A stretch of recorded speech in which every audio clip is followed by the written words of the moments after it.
Liberal media bias has long been an open secret. But now it's so bad that even a liberal mainstream newspaper notes that, in an effort to destroy Donald Trump, the media have jumped the shark. In a Los Angeles Times piece, columnist Justin Raimondo writes that to fight Trump, journalists have dispensed with objectivity. He then asks, why are the rules of journalism being rewritten this election year? He also theorizes that the pro-Hillary Clinton bias has become so blatant it may actually backfire on the media. As his first example, Raimondo cites how the media present out of context Trump's statement that the Russians should release Clinton's 30,000 lost emails, portraying an obvious joke as dangerous encouragement of foreign espionage. On this count Raimondo makes a good point, though. If the emails are all personal, as Clinton has maintained, how could they threaten national security? Nonetheless, the media casts Trump as a kind of Manchurian candidate, as Raimondo puts it, in what was once called red baiting. Yet this smacks of projection. Consider that former Bill Clinton political hitman Larry Nichols revealed in 2015 that the first time he met Hillary, she was wearing a medal around her neck stating, "Proud member of the American Communist Party." Video here, forward to 607. Also note, the Clinton Foundation has received millions of dollars from Russian sources, and many allege that these monies essentially were bribes in exchange for access to American technological secrets and for a huge portion of the United States uranium stockpile. This, not to mention that our country is in many respects now more red than Russia, largely due to the machinations of Clinton and her fellow travelers. Even more strikingly, the media have engaged in outright collusion with Democrat operatives. As Raimondo reports, DNC emails, published by WikiLeaks, reveal a stunning level of collaboration between important media outlets and the Democrats. Former DNC chairwoman Debbie Wasserman Schultz sought to silence NBC's Mika Brzezinski, who had found fault with the DNC's role in the primaries. The emails have headings like "This must stop." Incredibly, NBC's Chuck Todd agreed to act as a go-between, even arranging a call between Wasserman Schultz and Brzezinski. Which raises the question, why was a major media figure taking his marching orders from the Democratic Party chair, and how did this affect his network's coverage of the Trump campaign? The DNC emails also show that Politico reporter Kenneth Vogel sent his copy for a story on Clinton's fundraising operation to the DNC's national press secretary, Mark Porstenbach, prior to publication. Politico has since apologized, but Vogel has his defenders. The Washington Post's Eric Wemple said Vogel's pre-publication generosity was meant to give the people you're writing about the opportunity to rebut all relevant claims in a story. One wonders if their Washington Post does this for the Trump campaign. Somehow I doubt it. Yet it must be pointed out that, contrary to Raimondo's assertion, media rules aren't being written long ago, they're just more devoutly embraced with each succeeding media degeneration.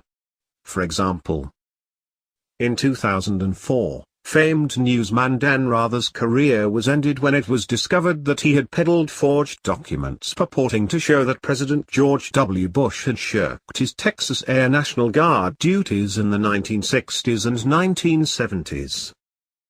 In 2010, there was the Journalist scandal, involving an online meeting place in which journalists would conspire to slant the news.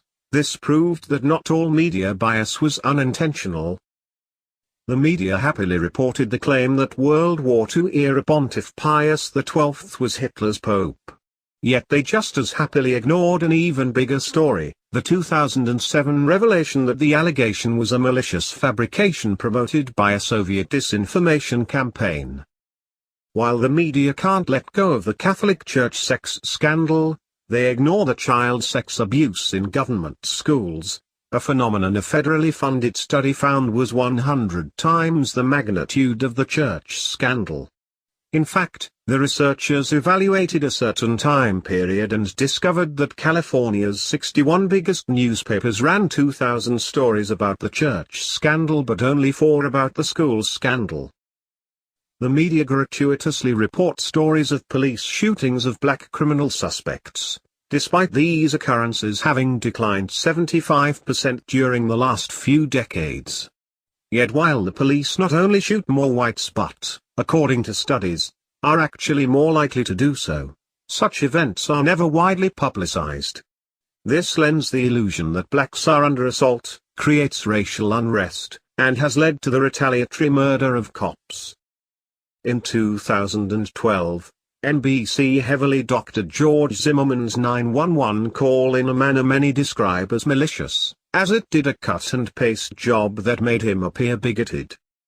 The above is, of course, just a short list. In addition, there's also the everyday bias, such as calling statist politicians with anti-immigration policies, for example, France's Marine Le Pen, right-wing while refusing to call socialists such as François Hollande left-wing, branding semi-automatic rifles assault weapons, and labeling pro-life people anti-abortion and pro-abortion people pro-choice. And then there's social media bias, which is just as profound and which I reported on here and here. And this bias has a devastating effect. The media are the people's conduit of information. And how can Americans make the right decisions regarding politicians and policies if they're given misinformation? As with a computer, it's garbage in, garbage out. And what is the nature of the political litterbugs? In his 2011 book Left Turn, UCLA political science professor Tim Grasiclose quotes a well-known poll in which Washington correspondents declared that they vote Democratic 93% to 7%, writes US News. The site continues. As a result, he says, most reporters write with a liberal filter. Using objective, social scientific methods, the filtering prevents us from seeing the world as it actually is. Instead, we see only a distorted version of it.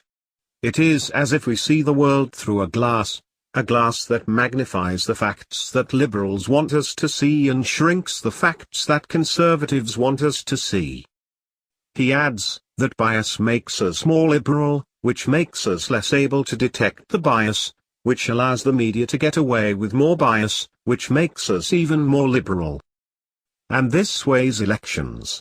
As Grasiclose also wrote, media bias aids Democratic candidates by about 8 to 10 percentage points in a typical election. I find, for instance, that if media bias didn't exist, John McCain would have defeated Barack Obama 56% to 42% in 2008, instead of losing 53-46.